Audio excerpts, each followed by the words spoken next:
welcome to the plot Malaysia. This is our 42nd episode. This is the show for the fans. By the fans. All right. Today we have a very special episode. But before we move forward, let me just give an announcement from our product sponsors, Planet Health. You know, we're talking about the mud pack today. As you can see, mud pack. All right, it's a rosemary with green apple. So if you make your purchases at a link below, you stand a chance to win cash prizes up to 1,500 ringgit. Ka-ching, ka-ching, ka-ching. All right, so moving on to the show, we have a very special guest, you know, someone that you regularly see on a lot of football shows on TV. We have with us none other than Mr. Roshan Narayan. Thank you, gentlemen. Thank you for having me. I love your show. I've been watching it. It's quite fun to see that the fans are talking about football. And at the end of the day, the game belongs to the fans. So well done. I like it. Awesome. Great having you on the show, Roshan. My pleasure. Yeah, superb having you on the show. And I must say, Roshan, you're rocking the beard. It looks really. Yep. You know, I've got a long way to go, but I've got something to aspire up for. This is the MCO beard, but more importantly, because when you're on TV, you have to look a particular way. Yeah. And after I left TV, I was like, you know what, I'm going to grow my hair out. I'm going to grow my beard. I'm going to enjoy myself. I don't need to wear a suit every Friday or Saturday or Sunday night. You know, I'm just going to wear shorts and slippers and walk around. I'm going to walk into a mall with a singlet. No, I didn't do that. But I mean, I miss it, but I don't miss it, to be honest. So quick, tell us a quick secret, man. So when you're on the show, you're behind the desk. You're not standing. You're behind the desk. You guys in shorts? I only wore shorts this one time, and that was for the Asian Games. I think it was 2009, 2010. Before I joined TV full-time, I was in radio and Mix FM between 2007 to 2010. So yes, I only wore shorts this one time, but they had the official Asian Games Astro shirt. So I wore that, but I was wearing my Bermudas. I can't believe I used the word Bermudas. Hey, nice to see you wearing a Selangor jersey, man. All right. All the way. I mean, Red Giants fans. Yeah. Selangor. That's the chant, right? We stopped there. I was about to get into it. Never mind. Let's do it. It's good to see a Liverpool and a United fan together doing a show. It's all about banter, isn't it? If you don't have that in football, you can't have a bit of banter while supporting your team at the same time. What's football, man? Absolutely. As long as it doesn't cross the line. It doesn't cross the line. Yes, that's why we're virtual. Okay, cool. All right. So, Roshan, I have one question for you to start off. The show as well. It's something for our viewers to get to know you a little bit more as well, and of course, everyone watching this. What are you up to these days, Roshan? Now, MCO, things are going on. I understand that you are also involved in other things as well. But what are you doing right now? What are you doing these days? Well, I'm taking a lot of time growing my beard. But I mean, all jokes aside, I left Astro back in 2019. And my final show for Astro, and I always look back and I tell myself, you know what, if it was that little tick mark to say I've done everything in the game, it was my final ever show for Astro. I was pitch side at Brighton. City had won the Premier League. So I'm here and Pep Guardiola's over there with the Premier League title. I'm on the pitch. Wow. So I covered it. I was thinking to myself, you know what, this is a fantastic little sign-off. Because if I do look back in my career, I mean, I can talk about it later, but I hit all the high points.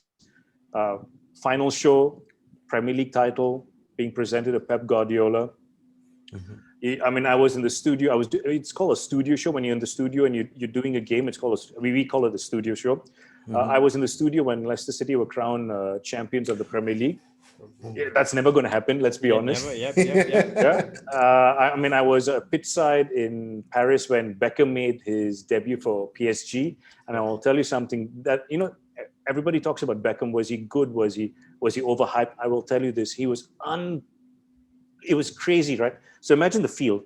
So I'm in the stands. He's near the touchline where I am in the dugout. He is pinged the ball literally from one touchline all the way to the other side of the field to Lucas Moura. It's a grass cutter, right? It hasn't left the ground. 3 Marseille players try to get it and nobody could touch it. I know I'm not doing justice to it, but literally the length of the pitch, bang, straight across, and you could see everybody in the stadium went, whoa. That was his introduction to Paris. I mean, I was there. And that was even when he was retiring pretty much, isn't it? Then not even at his peak. I mean, that's crazy. But my highlight of my career will definitely be in Brazil, being in the stadium, watching the game. Germany versus Argentina, and Germany being crowned champions of the world, which will never be done again. At the Maracana, bro. Come on. I mean, everybody talks about Anfield, no disrespect. Yeah. Old Trafford, Santiago Bernabeu, Camp Nou. But bro, I was in the freaking Maracana, bro. It was the World Cup. I saw fire. I saw everything there in Brazil. It's mad. Yeah, it's really crazy. Lovely place, but crazy. Yeah. So 2019, I was like, you know what? I told myself on the way back, I'm done. I've enjoyed it. I've done it it was my dream. I mean, you guys are now slowly starting to build on your dream, which is fantastic. But I lived the dream, and it was a little benchmark, where I had set myself. I've done it. Time to move on. Time to evolve. So around the same time, I got involved with the business side of football, which is called the World Football Summit. I first went in as a moderator for the first ever one that was held in Asia. That was in KL, wasn't it? I think. Correct. Yeah, that's when we met. Yeah. And I do apologize. I can't remember every detail, but I mean, you reminded me. I'm going to be honest with the person watching. Yes. No, fair enough. You reminded me. I apologize, bro. I've met a lot of people. No problem. I'm old. So I went in there. I was moderating the second session on day one. And on my panel are the heads of APAC for Barcelona, PSG, Arsenal, and Dortmund. I'm like looking at them and I'm going like, I've met the footballers, but you guys pay the footballers. And my eyes opened up to the whole business side of football, and I was like, I need to get in there. So this is around the same time when I left Astro and I joined them. All right. I went from being a moderator to being the brand ambassador for the Asian Summit. Yep. So anywhere in Asia, it was my job to try and take it anywhere in Asia. And once I did that, we locked it down for Malaysia last year. And unfortunately, Corona beer happened. And it was cancelled. I'm not going to lie, it was a horrible year last year, personally for me, because I took this big risk and I was like, you know what, I'm going to try and grow as a person in business, just not personally. And then bang, everything goes pear-shaped. I had this e-games tournament, which I was putting together for coaching. We had already progressed to the design, the concept for Malaysia Day last year. That went out the window. So I was like, oh my God, man, this is like a horrible experience. But I would say it's mind expanding. So you just start to look at different avenues, different projects, what you can see, what you can do. And lo and behold, towards August of last year in 2020, my cousin calls me and says, are you still doing the ESports thing? And I'm like, no, it's dead in the water. Okay. And he was like, oh, okay, fine, fair enough. I've been approached to set up this little entity, which is a tech hub in the heart of KL. Would you like to do something with your esports, brand in there? So it didn't exactly turn out to what he wanted it. My cousin, my business partner, Puva, and myself, we created this boot camp for esports. Our company is called Warriors Den. Yep. Okay. So we've just been building that up since August of last year. We'll have a second boot camp at the end of this month. It's a beta version, to be honest. We just want to see what sticks and what doesn't stick. And with that, I got roped into another company to consult for them for esports. Now I'm their global head of esports. Awesome. It's funny how it didn't work out last year. I jumped into this something else, and it just blossomed. So. And I'm only being brought in there, to be very honest, because of my connections with the World Football Summit. Like I said, I thought it was dead in the water. The company that hired me here had parted ways with the parent company from Spain. It's from Spain, by the way, the World Football Summit.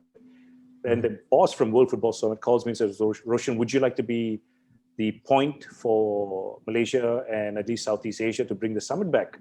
And this has all happened in the past 4 to 5 months. So last year was an absolute disaster. So all of these things I've been putting together, which I thought wouldn't turn out. Actually, no, I knew it would turn out. It's just I kept telling myself it'll take time. Yeah. And you've got to always tell yourself this, it'll take time. Take time, yeah. For some people, it happens overnight. For some people, it'll take months. I'm telling you, absolutely. the esports started last year, August, as a thought. And then all of a sudden, I'm here now talking to the likes of leagues and game publishers, like say, for example, PES Konami. So I'm talking to like representatives in Japan, in Europe, putting things together, which I love because it's still football. And I love games. I love video games. I'm a geek. So I love it too. We are FIFA fans, you know, big time. FIFA. Everybody either is playing FIFA or PES, bro. It's football. So I'm doing that. So from being a TV host, I've moved on to being.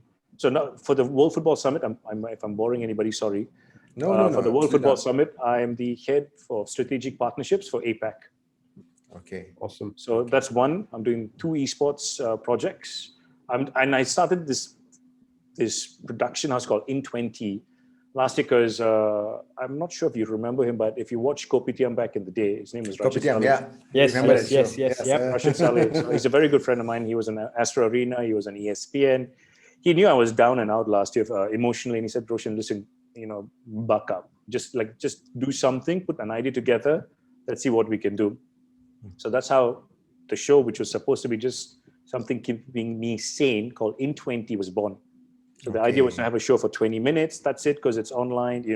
I just wanted to keep it for 20 minutes and see what happens. So then I'm fortunate in the past 10 years to make some really good friends in the world of football. And Danny Mills is one of them. So he's our business partner as well there. Wow. So we're slowly building up. So we'll be doing a show for one particular European football club soon. It's all working on Touchwood, but I think the key note there is just never to give up and keep pushing, and nothing will happen overnight. Absolutely, Roshan. I agree with you. After what you've said, right, you're giving us a lot of inspiration. We are definitely motivated to also take on those footsteps to actually see what we can do and where we can go from this show as well. And you coming on definitely means a lot to us as well. At the same time, we would like to wish you also all the best in your endeavors. Likewise. Moving forward. So very nice. We are looking forward if there's any way that also we can put our words across and of course to help you as well. We would love to do it as well on our end. Definitely, bro. And that's the most important thing. What you just said helped. Yeah. I think you can be selfish to a certain degree and say, "Oh, this is mine. I want to do it. I want to keep it. I want to live in this bubble."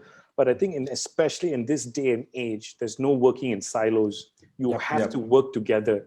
I will never see Astro as a competitor. I don't think Astro sees us as a competitor because they all are high and mighty. But like people such as yourselves, if it's another fan show here in Malaysia, work together, bro. Build a network. You can always do more as a unit, as a collective. As opposed to... Absolutely. Thank you very much, Roshan, for sharing that with us. Absolutely great. Hari, what do you want to ask? Yeah, actually, just on that point itself. I mean, awesome, really awesome insights. Great to, I think, like Ram said, it motivates us all. It gives us all a direction as well. I'm sure it applies to the viewers as well. But on the topic of esports, really interesting. Do you now? I mean, it's always been on the rise. It's been on the rise for a few years now. But in the COVID times, obviously now with people in lockdown, sports limitations, etc., outdoor sports limitations, is it even grown further? It has boomed, especially. Oh, you can't see it. Mobile games is really. So the company I work with, Elite Technologies, and our gaming arm is called Matchroom. They focus on mobile games, just not in Malaysia, but regionally as well. So, and I'll tell you what, that's such a good point. A lot of, let's say, for example, organizations. Just say, for example, ESports, right?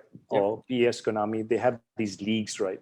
So they've signed deals with these leagues, and these deals are very, very tight and very, very strict.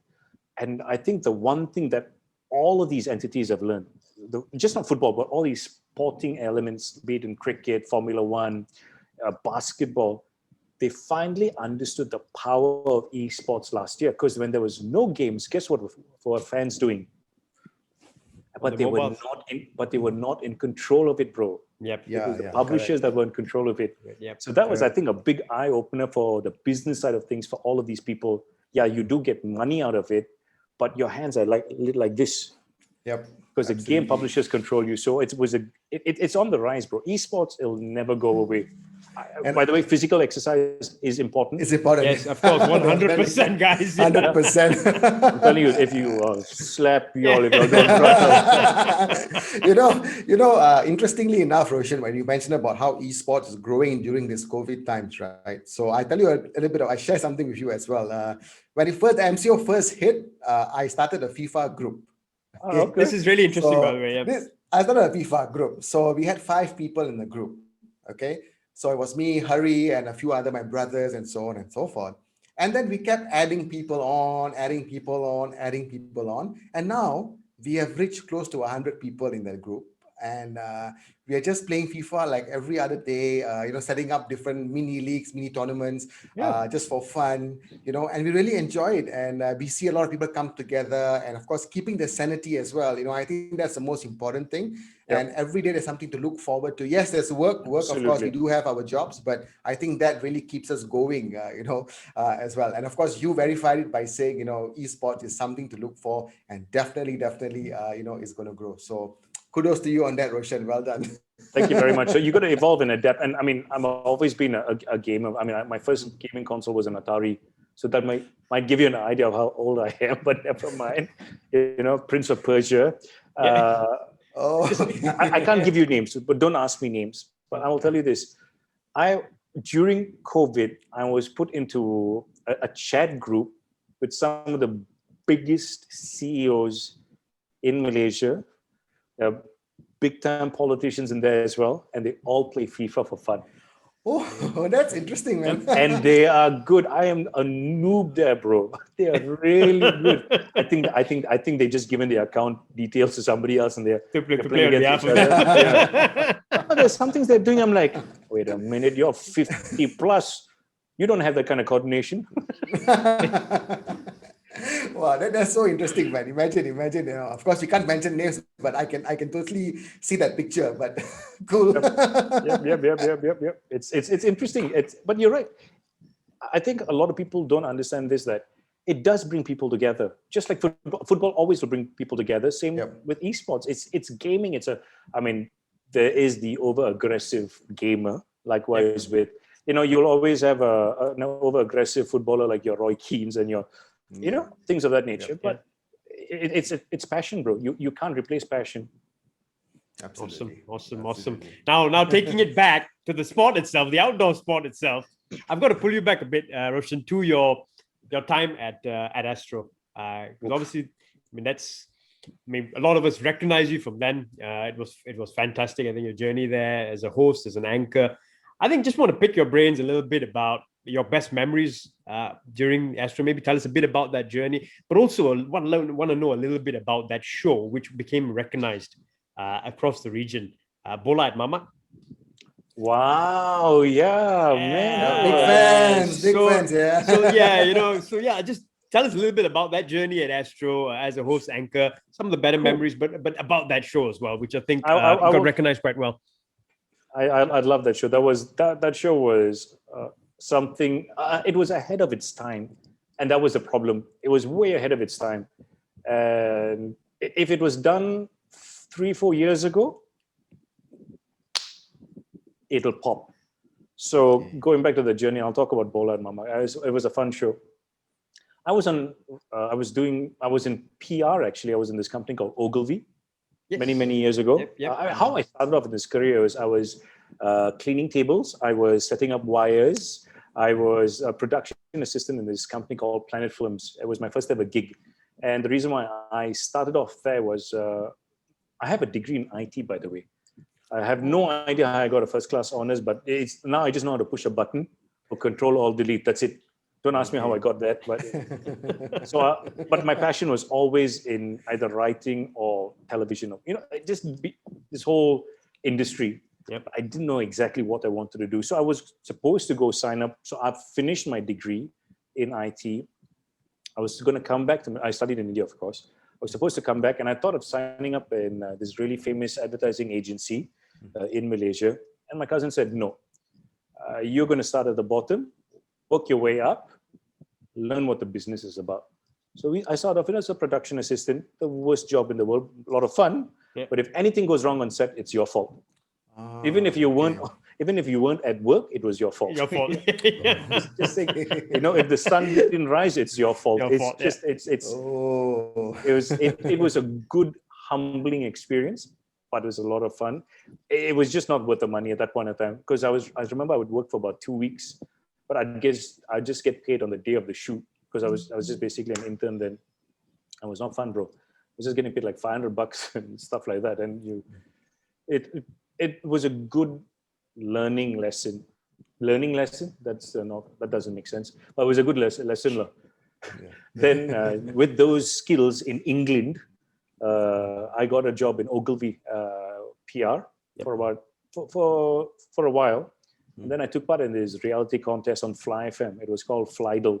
Fly FM was brand new at that time. Yep. Okay. So I then remember that. Yeah. So I made it to the final 10. I didn't make it to the final 5, but on the way out, I remember his name was Anthony Fonseca.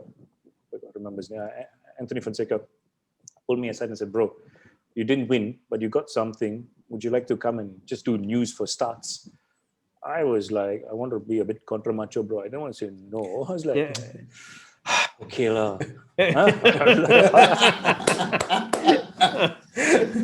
So I was like, okay. Then I gotten. I remember I took an 800 ringgit pay cut to get into the business here. So, and at that point in time, I was living on my own. And it was not fun because my parents don't reside here. So I was like, oh my God, that's a lot of money to cut off your salary, So I said, never mind, I'll take it. I did it. And then from Fly FM, I went to Mix FM for 3 years. Mm-hmm. And how I got my opportunity on TV was the Jambulani was being launched at Pavilion, if I remember right. Jambulani. Okay. Yeah, and I was at Mix FM at that point in time, and my colleague and I, Sham, were called by the company that was basically doing the PR for Adidas. And they said, would you like to come over to Pavilion? Just stick around. We're going to give you a free shirt. I've kept one shirt from that day because it means a lot to me. So, okay, I just went and collected that shirt, and we were at the event. And if you remember Jay Menon. Yes. Yeah. Jay Menon, yes, Yep. definitely. So she was my colleague both in radio, and she was already in TV at that point in time with 442 with Jason Dacey. She calls me, says, Roshan, I've just lost my voice. Where are you? I said, because she knew on a Friday night, Changkat was the place to be. Yeah. So I was going to go to, the event and then go to, just enjoy myself. So I was like, I'm here at Pavilion. She said, for what? I'm like, the launch for Jambulani. Roshan, and she sounded bad. I'm sorry if I sound bad as well. She's like, I've lost my voice. I can't do. They were recording a segment for the show. It was the launch of the Jambulani ball. She said, I've lost my voice. Can you just cover for me? I'm like, I don't care. I didn't even ask if I was going to get paid. That's how naive I was. Yeah. I said, okay, Rajay. I went and met her. She said, just do this. I grabbed the mic. I have no experience on TV before. Actually, any job I've had, I've been thrown into the deep end, from production to advertising to radio to TV to the World Football Summit to ESports, everything deep end, sink or swim scenarios. Yeah. So I record it, I finish it. I've had a good time in Changkat. And then I'm back on radio on Monday, and Jason Dacey walks into the studio and says, listen, I saw your tape. Would you try hosting for a living? I'm going to be honest. I was so hungover from Sunday night. I did not. That's the best, man. I was like, what is this white fella talking to me about hosting and all that? And I said, okay. And I was like so red-eyed and everything. So I said, okay, I'll try it. Because he was going away for the birth of his daughter and his wife was in Hong Kong. So he wanted someone to cover him for a month. And I told him, Jason, I'm absolutely green. I have the only camera I've stood in front of is a passport, to get a passport shot. Passport photograph, yeah. That's the only camera I've been in front of. Yeah. He's like, no, just come and try. I said, okay. And bro, I'll tell you, my God, that first month, it's so hard. There was no prompters back then, the machine that words you can read off. There was no prompter. And it was a 1-hour show about European football, ins and outs. I mean, I knew football, but not that in depth. Mm-hmm. It was a nightmare. I enjoyed it to a point. So I was doing about 12 hours. No, not 12 hours, more than that. I would go into work radio at about 12. Hey, no, sorry. I do apologize. I'll go for the recording for the TV at about 10 in the morning. Because I was so bad, we'd finish at about 5, 6. It'd take about 2 hours plus worth of recording. And then I'll start my radio show. So I'd finish work at about, God knows what time, I'd come back home. But I looked forward to the radio because it was so difficult doing TV at that point in time. I was like, I never quit. I never gave up. But I knew this was not going to be easy. So I just started to improve myself. And I would always say the first thing anybody would want to do, I think it's a lot more easier now to be in front of camera. No disrespect. Because right now, this is a show. But back then, the expectations was like second to none. You literally had to be the greatest of the greatest to be there. And I was telling, and there was no training here. There was no like sit down and you get some formal training to be a TV host. I was like, sit on the chair, start the show. I was like, shit. Yeah. And I'll be honest, the comments from the viewers also was fantastic. It was brilliant. so much love.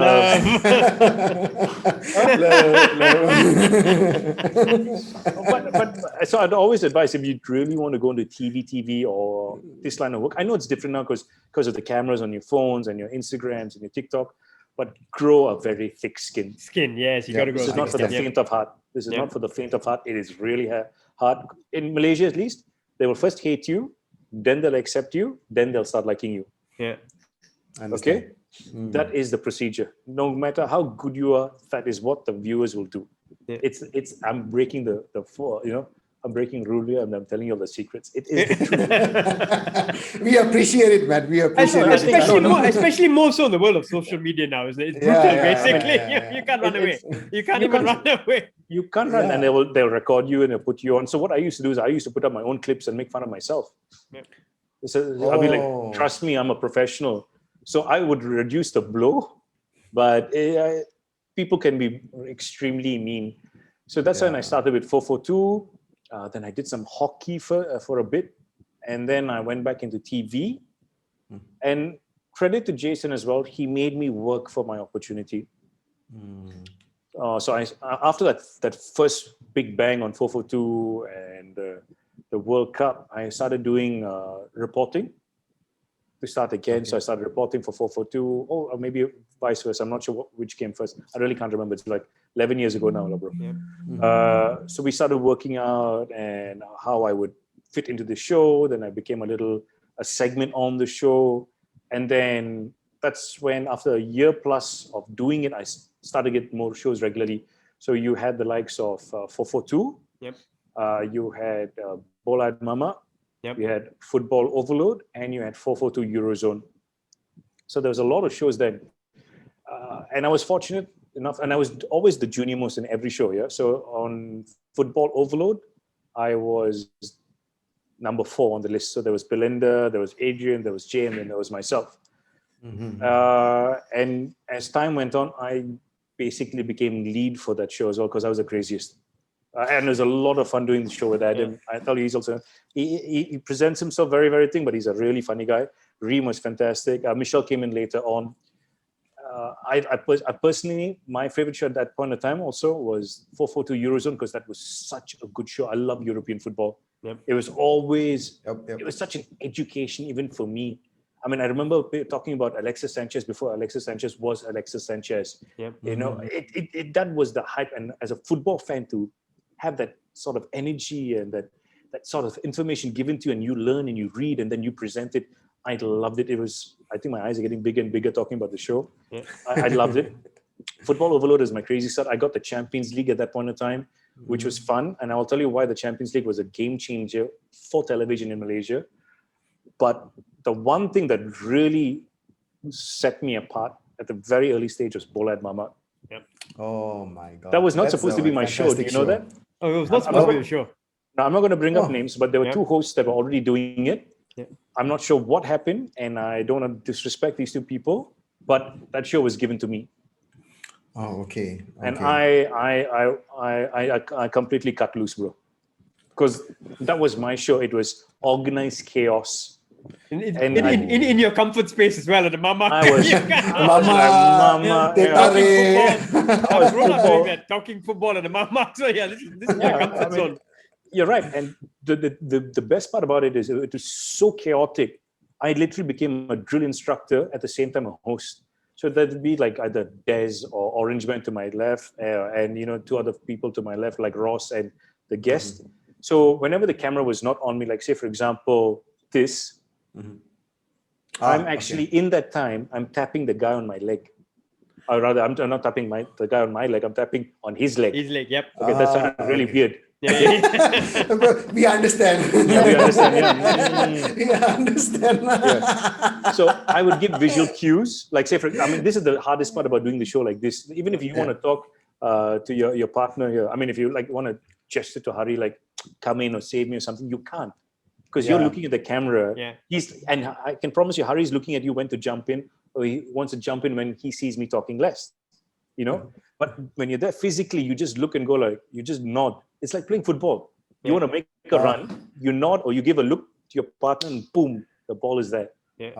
So it was like I was like a freaking coordinator, bro. I'd be like tapping, I'd be going like, and this is what I would always do. I would always prep my guests what I was going to ask them.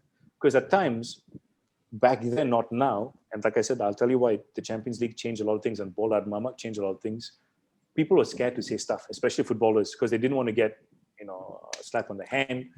Bola and Mamak, you could say anything apart from profanity or anything illegal. You could say anything about anybody, about anything. Yeah. So I would tell like Des, have a go at me. Why? Because I'll say the show's a bit dull. This is during the break. So I'll tell him, bro, have a go at me, and I'll have a go at you. And then for some reason, I'll start an argument. And at this point at Orange Man, are you going to let Des talk to you like that? And he's going like, what? And boom, the door. So I was like, Bring it on. Yeah. Exactly what the show needs now. Yeah. And I was like, haha, I have done my job here. I know that. So then I brought that element into what I did for the Champions League. And I'll tell you this, before the Champions League in Malaysia, when we started hosting it, and I'll give credit to my producer, his name is Keith Wu. He's a massive United fan, by the way. If you're in a fan club, he's definitely there in the fan club. So I remember telling him, Keith, nobody talks football with a freaking tie on, bro. Suit, okay, but it's so unnatural. That's why I said Bola Mamak was my element. Yeah. Football overload is my element. So I was trying to say, can we just make it a bit more human? Yeah. And it got a lot of negative feedback from the purists, the industrial purists. Yep. Yeah, people who have been there for years. They're like, you cannot do this. This is not done in England. Shut up, lad. This is not English. No,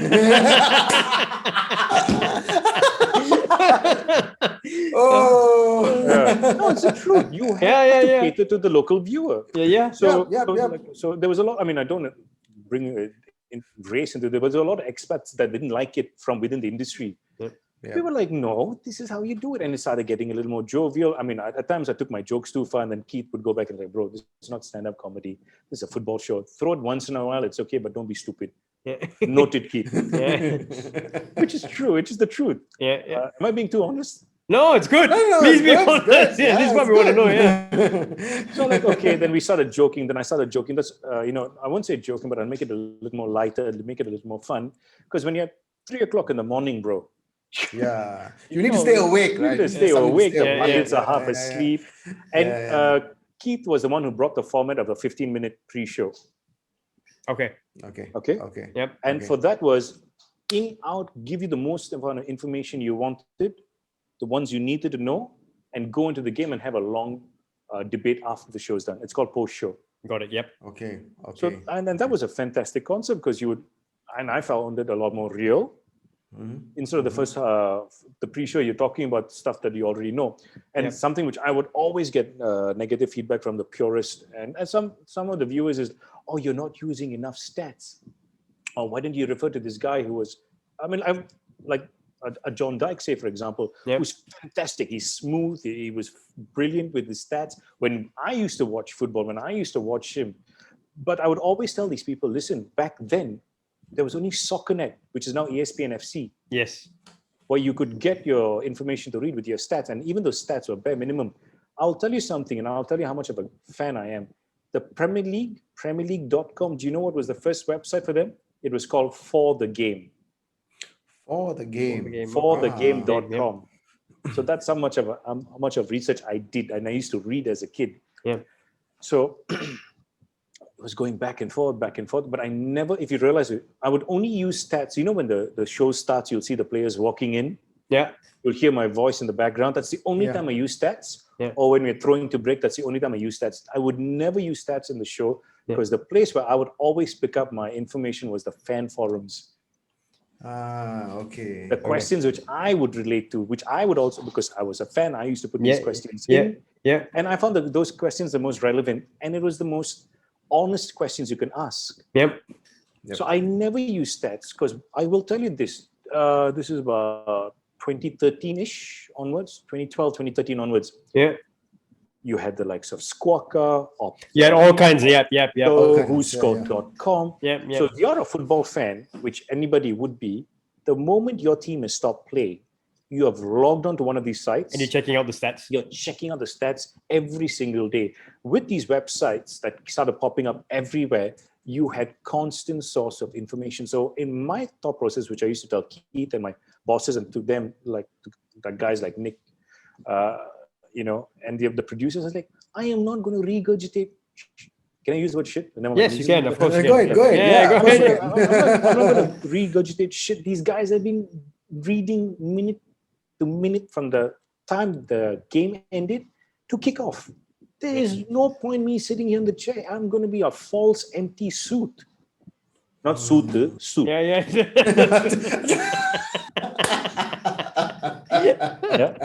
No, because that's a valid point, right? Because then how are you different, right? Yeah. Because if they can read the stats online, you got to differentiate yourself. Why are they watching your show? If you're just going to read out stats that they can pick up from. And I was never. And Lee Sharp told me this back in 2010. It was my first, the World Cup. He said, Roshan, no matter how much you read, no matter how much you study about the game, remember this: the fan at home will always know more than you, no matter what. You could be right, but you are wrong in their eyes. Because why? They have an opinion. So then I was like, I'm putting all these things together, and I was, it's all a trial by fire scenario where I was trying to present my way because I did not want to be others. When I was doing traffic on Fly FM, I broke every freaking rule in the book. I used to play Who Let the Dogs Out when traffic was bad, and people were like clogging a roundabout. And things like this. When I used to read the news, I used to throw in quirky lines as well. And at first, once again, I got hammered by my boss. And then later on, this man by the name of Steelen Pond said, let Roshan loose. Let him have fun. Yeah, I mean, it's supposed to be, releasing people from their stress, right? So that's what you were doing. So I think it's pretty good. I know. There was also... And you got to go with what the fans and the you got to public go want, right? with If you the get the public positive one, feedback, stick with it, go with it, lie with it. It was not all positive. There was, there was also the can you die? Can I? No, I'm not saying that. But there was negative. But I knew there was some sort of reaction because the last thing you want to do, and once again, the purists will say, you are there to be like this, to present. Let the fan have his opinion. Shut up. You've got for me, you've got to trigger an emotion. There are times where I would say something and I can promise you, be it you or your friends, you'd go like, what the is he talking about? Now that is a reaction because I can promise you, you watch the next, okay, now you're really going to dissect the time, but when you're watching the game the next time, unless it's like a Liverpool United game, you're going to really be in the zone listening to everything the host is saying. If not, you're going to be on your phone. Yes. You're going to be talking to somebody else. Yes. It's going to be... You catch a little bit. Yeah. But when I've got you, and then you're going to come back for more because you want to nail me for something I've said. Yeah. So here's my secret, which worked for me for years. And it's till the very end. And at times, even now and during business, always ask the wrong question the right way. It'll get you the best response whatsoever. You've got to try it your own way. Yeah. Trust me, in a scenario like as a football show, asking the wrong question. When I say wrong question, a question that'll tick people off, but you portray it in the right way. So once again, all these things I'm taking in, Bola at Mamak, Champions League. I'm slowly letting loose on the Premier League because the Premier League is more watched. per se as compared to the Champions League. The Champions League was fine, but at times nobody's going to watch Shakhtar Donetsk versus Besiktas. Yes, exactly. Yep. You know, even if it's a replay, they're not going to watch it. Yep. So that's why I got a little more sticky feedback from the Premier League fans. My stutter didn't help. I mean, I do suffer from a stutter from time to time. I'm a bit dyslexic as well. I'm not you know, it's a thing you learn how to cope. So even when the prompters came in for 4-4 to Eurozone, the words would disappear, literally just poof, go like that. So how I used to counter it was every 4 words I put a comma, so I'll pace myself. Okay. So that would help me concentrate and help me focus. Bro, trust me, it was a lot of fun. And then came the Premier League, and it's down to man management. Being a good host is man management. That's why I say what you guys are doing now, much respect to you, because it's so hard to gauge what your co-host or what your guest is saying, because that physical interaction is not there. Like say, for example, with your friend, if they're in a bad mood, you know something's going wrong, and you go like, bro, are you okay? Because you can feed, you know what's going on. Yeah, correct. So Absolutely. So like say, for example, I won't give names, but there were 2 pundits early on, but they were always in-house. I'm going to stop you for a minute. Like, you're talking about pundits. You can't name names maybe on what you're going to say now, but when you talk about pundits on the show, who was from a tactical point of view, I think you're probably heading there anyway, but who was it? Who was the best? From a tactical side of things, and from maybe an ex-footballer or pundit that you thought this guy's is a brilliant pundit. I don't want to use this line, but in 10 years, bro, I've worked with a lot. I think the ones that made my life easy is people I had my respect. Everyone was good in their own way, but I loved working with Gary Stevens. I loved working with emotional, unstable Habibi, also known as Abbas Saad. I loved irritating him, bro. The wrong question the right way. Abbas. All I had to go was like, even times when the show was a bit dull, I'll pretend I'm touching my earpiece. I mean, like, pretend it's a earpiece. And the earpiece is where you get your information from your producers, your directors in the control room. So it comes in. So just before coming back from a commercial break, so the guy will be going like, are we going to live in 10, 9? I'll go like this. Yeah, bro, but I'm asking him questions, but he doesn't want to answer because he's scared. I used to do that to all the pundits. Abbas was the best. He'd go like, what are they saying about me? And I'm like, oh, it's coming. So I'll look at the camera. Welcome back to Astro Supersport. Just put the break you were talking about. Before I could finish, homeboy has gone in all. So it's like, it's man management, bro. It's like how you work with people. I love Gary. I love Danny. Danny makes my life so easy. Gary Stevens made my life so easy. Insights at times was like Guys Comendieta. So one of the greatest passes of the ball in our generation. For the life of me, it was a Champions League game. Somebody put an unbelievable through ball. One of the, like something like what Beckham's through ball was, for Lucas Moura. And I said, what a ball. He corrected me, Roshan, no. The run made the ball. The run made the ball. Yes. And I went like, guys, that means you were a useless player. Then he started laughing. No, but that's so true. Would you ever thought that a guy like Guys Comendieta would credit the guy who's making the run? Yes. Yeah. Because he was the man who played the passes. He was Guys Comendieta. I mean, so it's things like that. It's very hard to pinpoint because, I mean, how many shows did I do for Astro? I mean, take 10 years, forget it, bro. I would, in recent memory, the likes of Gary Steven, Danny Mills, but, I enjoyed working early on with Paul, Steve McMahon as well. So Steve as well, like say, for example, not these 2 guys, but other examples of pundits would be like guys who didn't want to say things. Right? That's the worst, and that's the very cautious. And I think they're a waste of money. Playing it safe. They're a waste of money, bro. I will tell you they're a waste of money because you're getting paid a lot to sit down there and you want to talk about tactics, but people already like, bro, how many times are you gonna pull out a Guys Comendieta? Okay, maybe once. But you can't do it every show. You can't go hunting for the end of the rainbow for every show. Yeah. Got to look at different ways of delivering. So at Yep. times, this is why I would force the pundits to say things, and this is what I would do.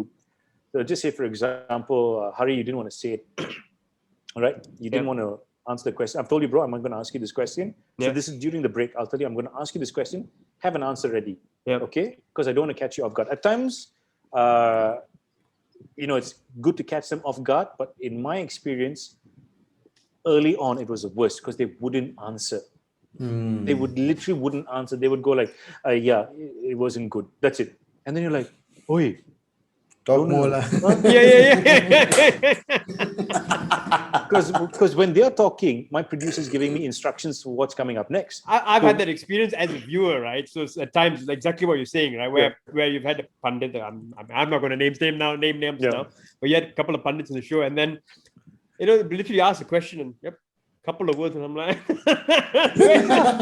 what's this about? It's like you don't want to catch them off guard, but they catch you off guard, kind of thing, right? And that's the worst part, because during the show, I'm getting live information saying, oh, there's something happening at this game. Roshan, this particular highlight is not going to work. We have to use the other one first, then come back to this. So there's a lot of things. So when I've asked a question, I'm actually waiting for instructions to come in. And when it comes in, then I know what to do next.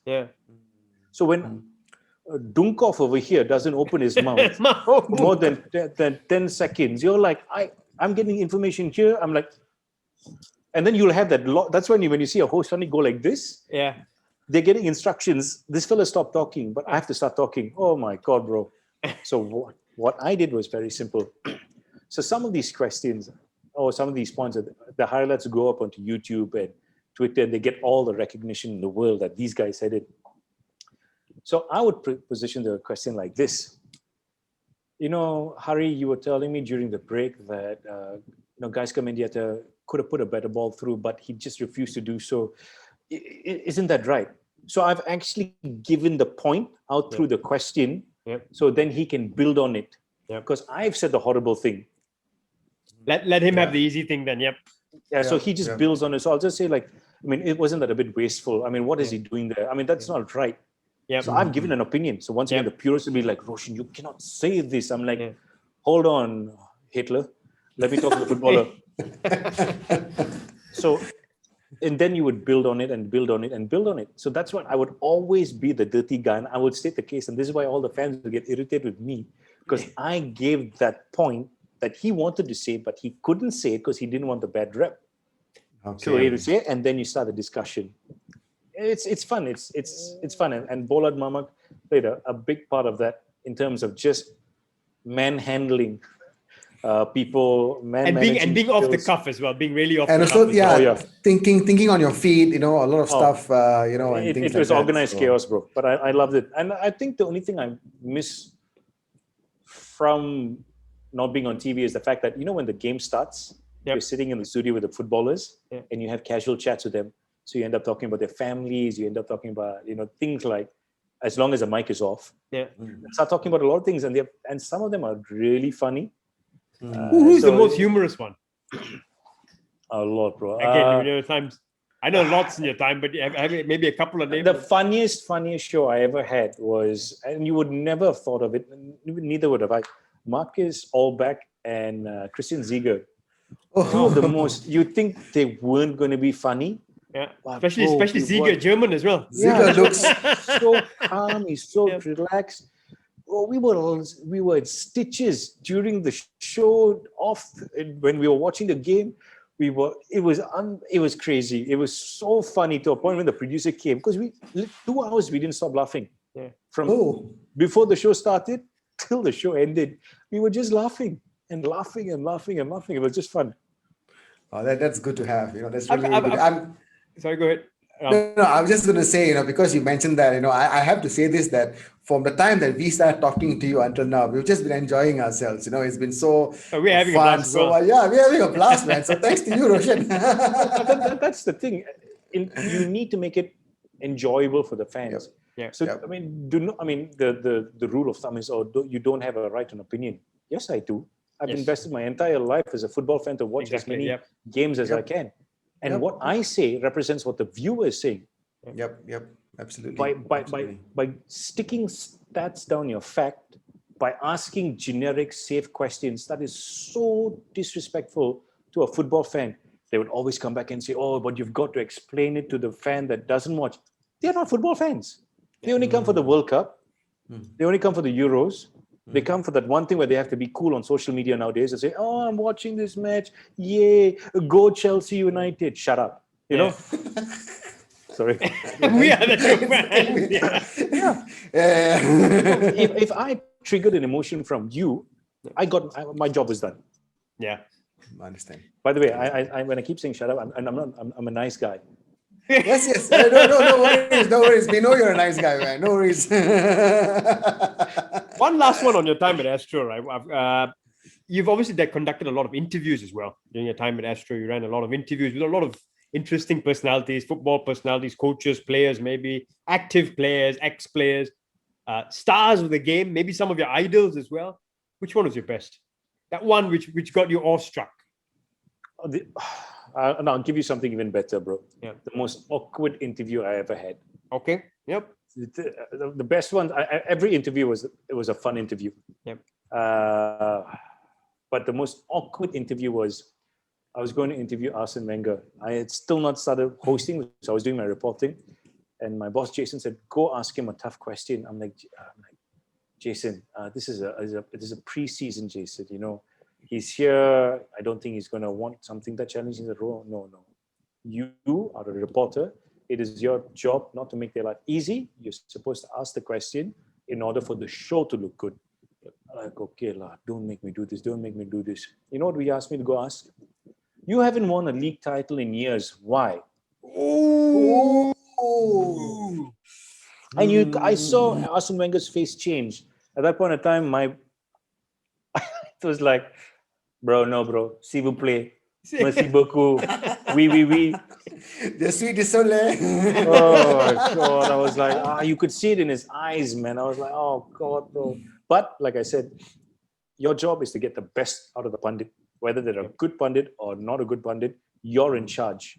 And the best advice Jason always told me till today, I carry it.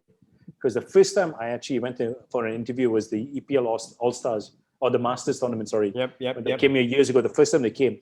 So I was looking at, oh my God, there's Ryan Giggs, there's Steve McManaman. I was so awestruck. And I remember going back and telling Jason, oh my God, the footballers are here. And I was a bit awestruck. He said, you're not ready to be a host. You need to treat them as an equal. They can be legends of the game. They can be the biggest names in the game. They could be Diego Maradona. But when you look them in the eye, when you talk to them, you're an equal. In fact, you're in charge. Never forget that. And with business, I use that same mentality as well. Did you have a moment? Did you? I mean, I don't know if I read about this, but did you have an interview with Maradona at some point? I didn't have an interview with Maradona, but like I said, that little tick mark on the resume or the football fan in my heart. The other tick mark was in Brazil. We were at this place called the IBC, the International Broadcast Center. So you go to the stadiums, but at times you go to this place to upload videos or do some interviews there. And as I was walking out with my colleague Mary, I was on my phone to my wife, who was heavily pregnant at that point in time with my first kid. I was just texting her. I was on the phone, and then Mary goes like, Diego. So I look up. I'm like, nah. I look down. And I don't know why I did that, but as soon as I did that, my brain kicked in. Bro, don't be stupid. That's Diego Maradona. Yeah. Go. So as I was going down like this, I started going up. I looked at him. I turned my entire body position. I was walking towards him. This is when his 10 fridges, aka his bodyguards. Then fridges. Bro, I'm 6'1"ish, 6'2". I was a midget, bro. I was an Oompa Loompa. I was a short person. I'm like, what the heck is this, Anne? How are you? So as I was approaching Diego, I went, sir, because nobody was allowed to go to him. Okay, you could just see everybody was just thinking. I said, sir, can I take a photo? He goes like, see, that's his voice, yeah. And he's got his little hobble of a walk. So I walked up to him. I'm going to put my hand around him and take a picture. That's when I felt like my kid, bro. Like one of the fridges grabbed my hand. It's so freaking big. I felt like I was a toddler. I was like, I'm like, okay, don't worry, bro. It's all good. No hand. No hand. And here's what happened. I took the first one. He looks at my phone and he goes, no, light, flips my body around, makes me take a second photo, and he goes, good. And he walks off. That's nice. It's a true story, bro. And that is my moment with Diego. And this is why I will never give this phone away. Oh, sorry, it's blending with the background, but this is why I'll never give this phone away. Wow. Diego's touched that. Diego Maradona. Yeah, bro. That was insane. No, I man. mean, it's been awesome, man. Just getting your insights on the time at your Astro and your time as a host, man. It's been brilliant. Yeah. I think it's given us all insights, really good insights. I think next time I'll watch a show on Astro, I'll probably be trying to understand exactly what's going on. There's a lot. But if anybody's watching, I would say this, and especially in this day and age, it's a lot more easier because, bro, back then, and I don't want to bring this up, but it's the truth. I was a brown boy in a white man's market trying to make a name for myself in Southeast Asia. Yeah. And it was fun. When I say fun, I'm being sarcastic. Yep. But I never stop being myself, no matter what. Even in this day and age, in my interview with you, I'm always myself. This is me. Yep. The only reason why I've gotten here is because it's me. I took risks being me. And just being as honest as I can, as much as I can. I think that's what we all look for. We all aspire to be as well. I mean, we want to get somewhere definitely, but we don't want to shy away from ourselves. We want to completely be ourselves and continue doing it because it's something that we love, and we want to show that to everyone that is that loves the game as well. It's a passion at the end of the day, isn't it? If you don't have fun doing what you're doing, basically not being yourself, exactly. then what's the point of it? Absolutely, man. Absolutely. On the theme of the Euros, I know Ram's got some. Yep. I think we want to kick into the Euro mode right now. Euro. Wait, I want to look at the flags. This used to be a good team. It used to be a good team, even though I saw them win the World Cup. Yep. This is always favorites. Whether they'll choke is a different question altogether. They always choke. Yep. This one is never mind. I'm an England fan. fan. Hari, I'll talk to you, bro. So moving on to the Euros. Yeah. Actually, I just wanted to know your thoughts about the Euros, Roshan. Who do you really fancy to win? I mean, I'm sure you must be watching all the games, throughout. So who do you think has a stellar chance of actually being champions or crown champions this year? I think we saw them in action early this morning, late last night. Belgium. I mean, Kevin De Bruyne. Oh my God, man. Yeah. Oh, I tell you, he's something else. Lukaku, I think, after getting thrown out of United, he's got that first touch finally. Yep. It took him about 10 years, but he's got that first touch, and he's a monster. He's a beast. Yep. I still have a bit of a question mark with Belgium's 3 centre backs. Yep. I think they will be tested, as you saw in the first half, and unlike Denmark, and that first half was fantastic. Oh my God! From the Danes. I mean, they were paying a tribute to Christian Eriksen. I think that was brilliant. Definitely. Yeah. But imagine now, it's Belgium versus France, like in the World Cup. That's my dog, by the way. If you can hear him growling. Yep. He's just being a bit silly. But for France, they're definitely the favorites, up there with Portugal for me. Yep. Now France are favorites because, bro, you look at the team. Even the World Cup in Russia, I think the only game where they got out of fourth gear, or the only game they really, really played, was against Argentina. Yep. The rest was coasting. They were coasting is the rest of the game. Yeah. Even the game against Belgium with Hazard in form, they made it look easy. Even that World Cup finals, they made it look easy. The only game where they really played was against Argentina. And that was an unbelievable game. So if you take a full-flowing or free-flowing French squad, Belgium stand no chance. That's why I will go with Portugal for one player who's made a complete difference. Brian Diaz. Ruben Diaz. Ruben Diaz, sorry. Ruben Diaz, yeah. Apologize. Defensive. I used to be. That's why I retired. I got names wrong. He is next level stuff, bro. Yep. He changed Manchester City overnight, like Van Dijk did. And I think if Portugal go on to win, it'll be because of him. That midfield, we already know what they can do. The forward line, you already know what you can do. Him being in that position for Portugal will be the biggest difference. So it's either one for me, France or Portugal. I know everyone's going with Italy, and they're good, but I can't see it past these two teams unless something really ridiculous happens. Do you see a squad? I mean, look at Germany. I mean, I think they made a mistake with sticking with low. I mean, literally, how low can you go? Yeah. The system has not changed, and they have good players. It's not like they don't have good players. Yeah. I think it's stale. It's just a little stale already, isn't it? It's been too long. The system. I think they're predictable now. Germany. Yeah.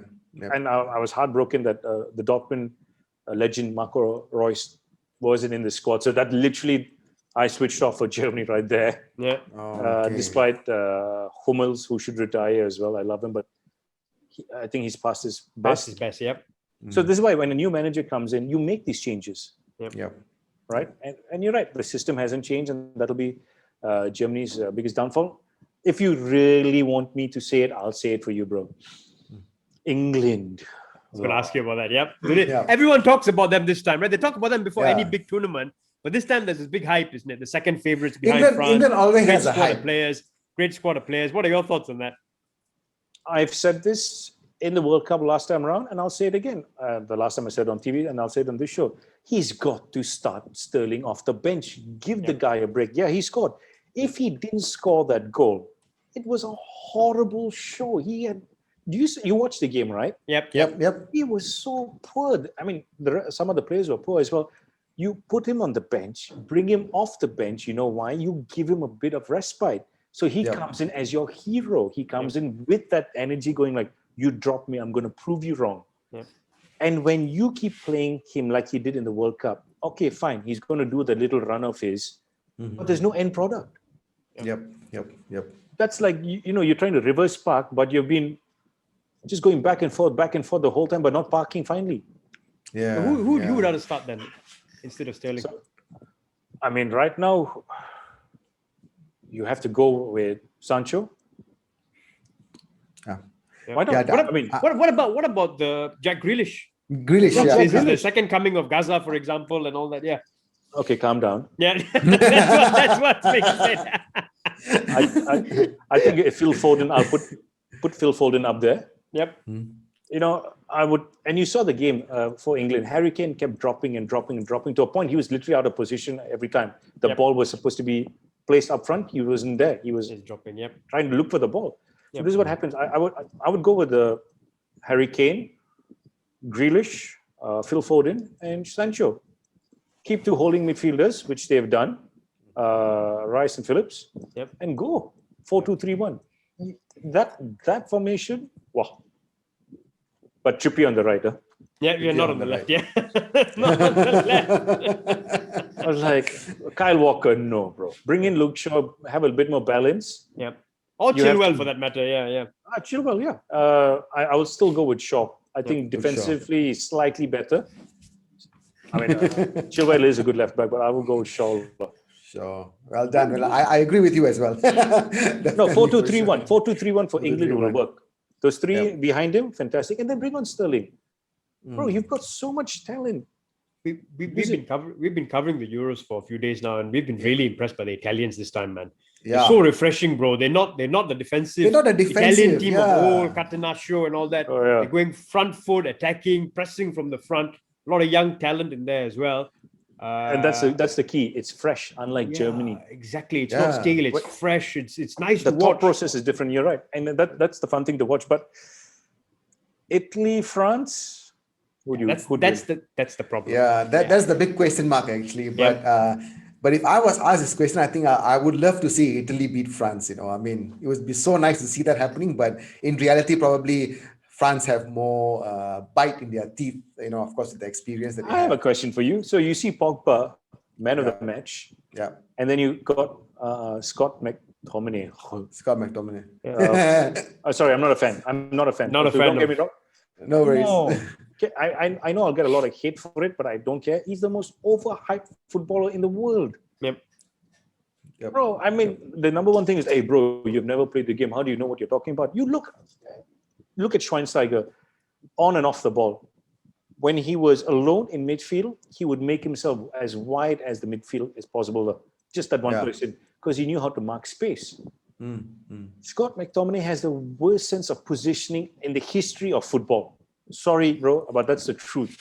And it's an easy scapegoat for Fred, because you see, he goes, Fred is alone, he doesn't know what to do. It's always blame Fred. Pogba, same scenario. Scott McTominay's gone on galloping like Sir Alex Ferguson's horses up front. You got Bruno Fernandes there who's doing the job. Then all of a sudden you have this gaping hole there. And the one thing he really, really needs to stop is just trying these Hollywood passes. Yeah, he's not been successful. Neither have Fred. So both of them have not really been, making those kind of passes. That's why he's better up front. Better forward, but you got Fernandes. Yeah, correct. Oh, sorry, you got Bruno Fernandes there. Bruno Fernandes, yeah. Correct. You've got Pogba, right, who turns it on for France, can't do it for United for some reason. Is it by any chance got to do with the fact that the French, who I think if they win it, in my opinion, like you say, Portugal is Ruben Diaz. For France, I think if they win it, I mean, they've got a lot of players there, but I think the standout player in that team is a man. I mean, there's a saying that's going around, right? 70% of Earth is covered by water. 30%, the balance 30% is covered by N'Golo Kante. Oh, man. Do you think that's the reason why Pogba turns it on for France? He knows he's got that man at the back doing all the dirty work for him, allows him to perform. No, he's been just given the responsibility. So go do your thing. And if you remember when Jose Mourinho left, what did Ole Gunnar Solskjaer do? Where did he play Paul Pogba? Those goals he was scoring, bro. Remember, I can't remember which team. He was just standing still about 30 yards. Swish, and it's in the bottom corner. I can't remember against which team, but you can Google it. That's Paul Pogba. Yep. So he was in Fulham, against Fulham, I think. The one with the left foot strike you're talking about. No. It was 2 seasons ago. This is just when Jose left. So Solskjaer first came in. You have to Google it. He's just like standing still. He moves his hips like Ronaldinho did, and bang in the corner. I can't remember which team he played against. And he did something like this. The whole pointed to the crowds. This is when the Graham Souness was going after him for his dancing. Oh, Graham Souness is still going after him. It's a very different mentality. It's a different mindset, and you can't blame Ole Gunnar Solskjaer, because at that point in time it was Pogba versus Jose. And to be fair, bro, if I was Pogba, I would do the same thing. Imagine you're working, right? And your boss is saying, oh, this guy is rubbish, he's the problem, but you're not really the problem. What are you going to do? Yes, sir. No, you're going to defend yourself. He created the ruckus, Jose, and guess who got the blame? Till today, Pogba. Because you keep talking about his agent, but at that point in time, did you really blame him if he wanted to leave United? No, I wouldn't blame him. I mean, just that, of course, the media has put it a lot of masala and whatever not, to make that happen. But I think, in all respect to that, I think even if he decides to leave right now, I wouldn't blame him as well. So, I think he's okay. I think if you give him that responsibility of running that midfield and have 2 good midfielders, at least one holding midfielders in there. Yep. Trust me, you take out Scott McTominay, you put somebody else there, and give Pogba the ball. Yeah, he will work wonders with the ball, definitely, for sure. Yeah, bro, I'm telling you. And start the 8 mil.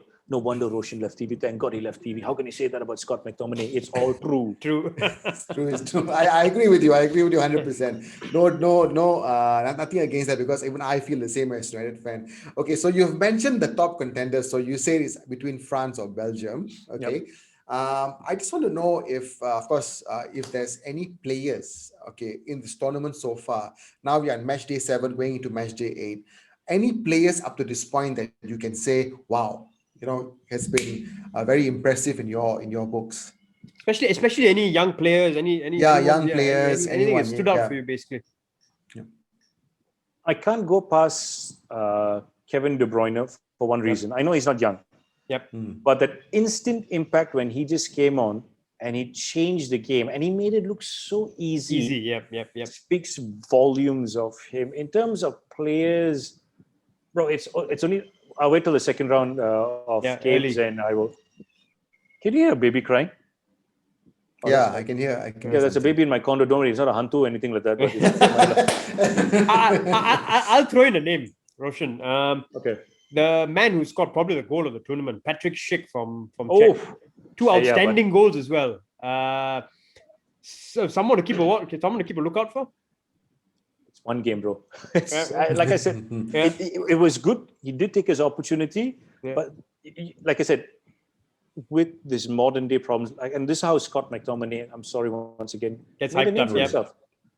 People record a few clips of you yeah, out of 5 matches for 1 minute, and then Yeah. you're the greatest player on the planet because Yeah. you've got some Shakira song playing in the background on Yeah. social media, Yeah. and therefore you are supposed to be this greatest manager. I mean, rather greatest player in the world. So it is a fantastic goal. It was a fantastic goal. It's one of the best goals I've seen so far this season. When I Yeah. say season, this past season as well. yeah, But you've got to give people time to shine. yeah. You can't put praise on them immediately after just one game. It was a fantastic goal, and he was born on a very good day, which is my birthday. So if you Google it, you know when I was born. Awesome. Patrick Schick. That is okay. Patrick Schick, guys. Patrick You want to Schick, know when Patrick Roshan Schick. Narayan was born? Patrick Schick. Yeah, it gave us a very important clue there. You're spot on with Definitely. that. You're spot on with it, right? Because sometimes the players get hyped during major tournaments, World Cups, Euros. Yeah. Oh, this guy looks a star, he's top player. I'll give you a classic example. I'm a Liverpool fan, and we bought such a player who was hyped to such an extent after the first game he Diouf. played in the World Cup, El Hadj Diouf. Can I We say bought him after that something? World Cup. Have you had him in the studio? I've had him in the studio. He's Okay. a very, very nice guy. Super nice. Yeah. I'm telling you, he's got a sense of humor, Yeah. and he's built. He's Yeah. quite tough. Yeah. But, I mean, yeah, I think He didn't cut You it know as a what's- footballer with Liverpool, that's for sure. he was okay at first. I just think that the biggest problem for him is he had problems with Steven Gerrard and Jamie Carragher. both, Jamie yeah. Carragher, Yeah. and it's a bully scenario, bro. The moment Yeah. you go against the favorites, the favorite pupil or the favorite office colleague, you're going to be branded a leper. So I think nobody knows what happened in that dressing room, but when I met him, he seemed like a really nice guy, very easy to talk to. So and he does openly say the discontent he has for Gerrard. Yeah. And the whole mentality of that particular dressing room, which he did tell me personally and on TV as well twice. Yep. He actually said it for the very first time here in the studio in Malaysia before he did it in France again. He spoke about Stevie G. So you never know. I mean, was he the greatest footballer on the planet? That's up for debate. For what he did in Senegal, bro, can any one of us say that? So I'm not defending him, but yeah, you're right. But he was the best player for Senegal, in my opinion, for sure. Yeah. Yeah, and I just feel that after Liverpool, all that negativity behind it, I think it just was a bit hard for him to pick himself up. No, of course, all that may have played a part, but just from the mere fact that sometimes we get overwhelmed by performance of a player in a major tournament, and then you say he's the next coming of Pele. Well, Diouf may have been, the classic Karel Poborski, wasn't it?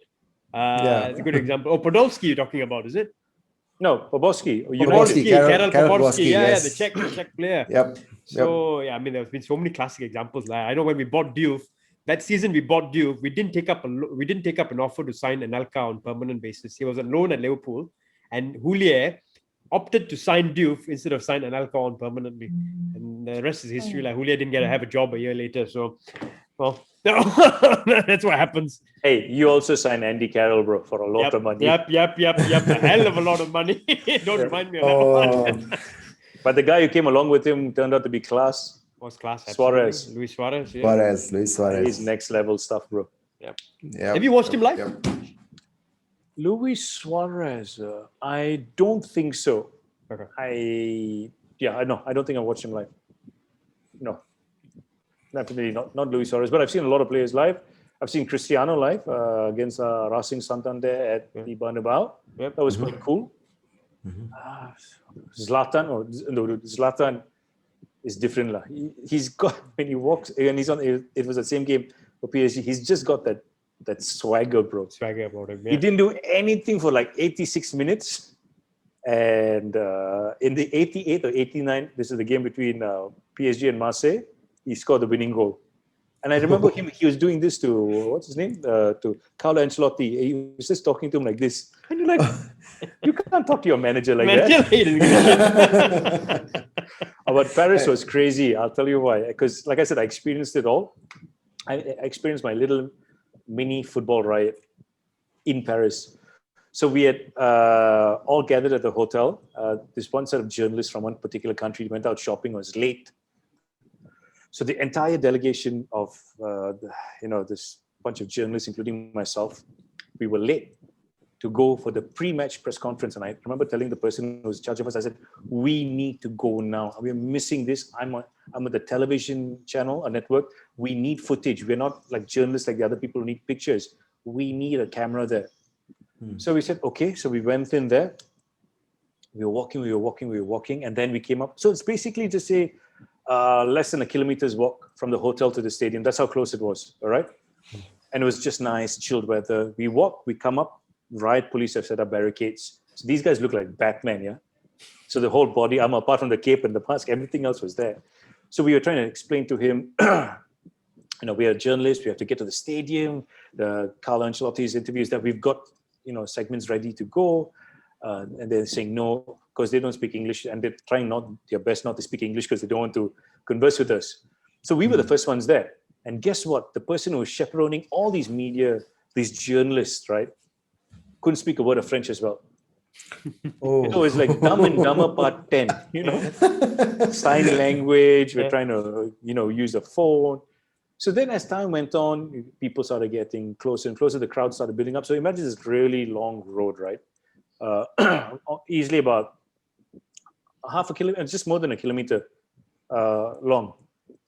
It is filled with people backlogged. So all these fans are trying to get to the stadium, but we are right up front. So I'm literally holding the guardrail here. And how I'm looking at the screen is where the cops are at.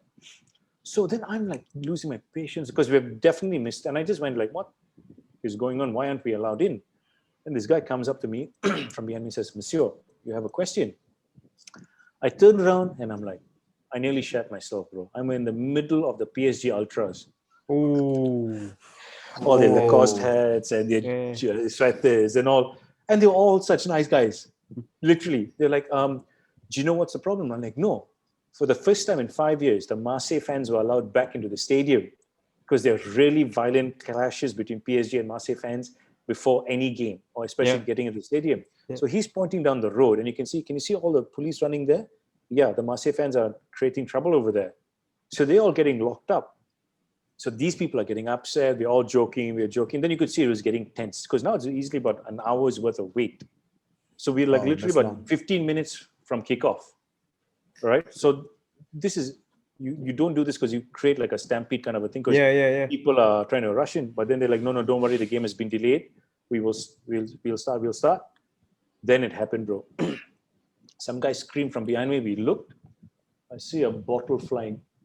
Ooh. And it lands right behind the riot police. All I saw was this guy pull his mask down, pulls his shield up, and he goes like this. And everyone starts pushing. So I'm literally going towards him like this. And the guy who was talking to me, he puts his hand on my stomach. He says, bro, walk backwards. So I start walking backwards. Boom! I don't know how you've ever been in a mosh pit in a rock concert. It's crazy. Bodies are it's just like hitting on the shoulders. They're all going in. And they're creating there's a scene in World War Z where this kid is being, there's a scene. Yeah, but nobody's touching that kid, but everyone was banging my shoulders. So I was doing like Habibi. So like, oh my God, what the heck? So the cops have retreated. Then the armored tankers come out, bro.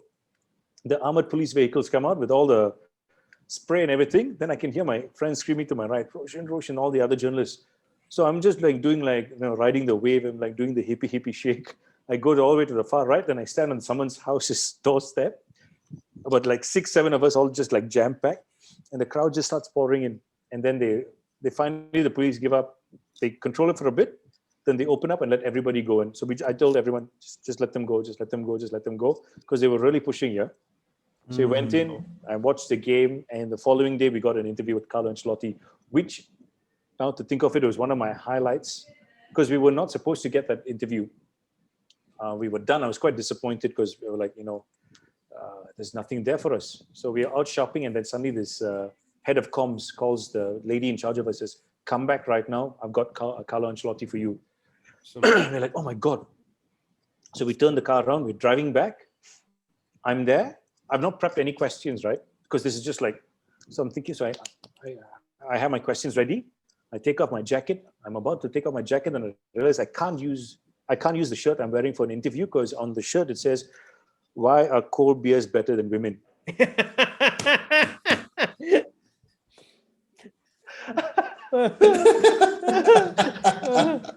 Oh my God, that Okay. is hilarious. And then I go like, never mind, zip, it goes up. So if you see my interview with him, I have this really thick leather jacket.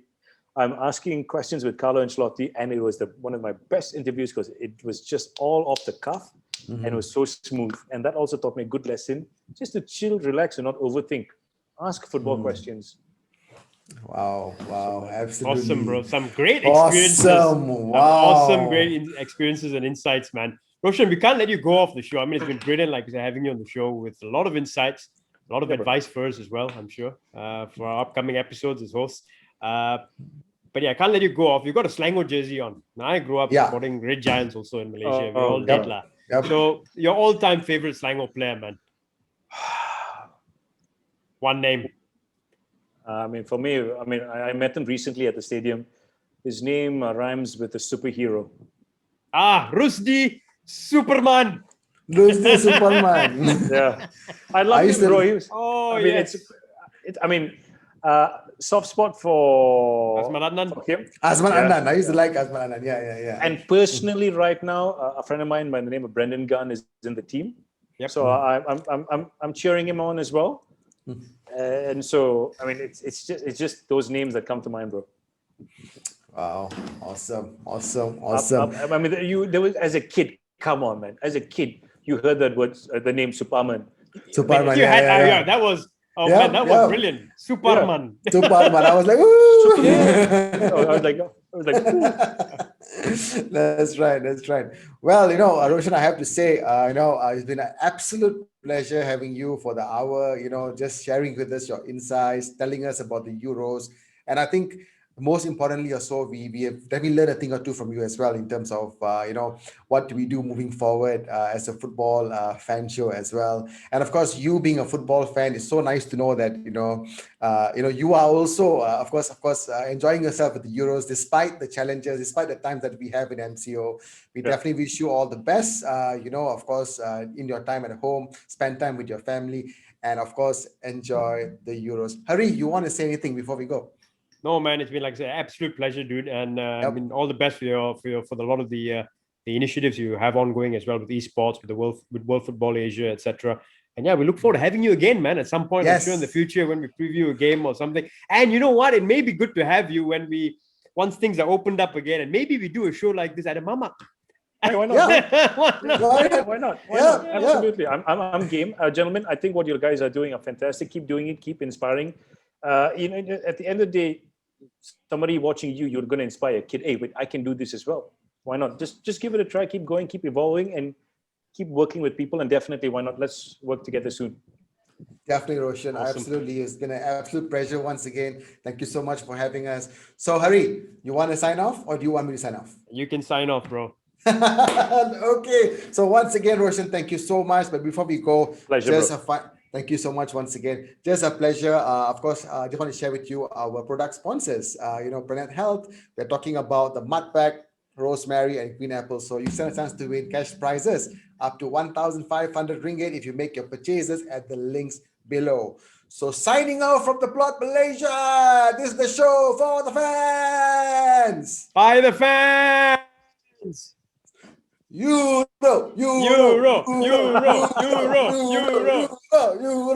Selangor.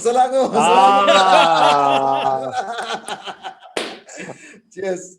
Cheers, Cheers, guys. Bye, guys.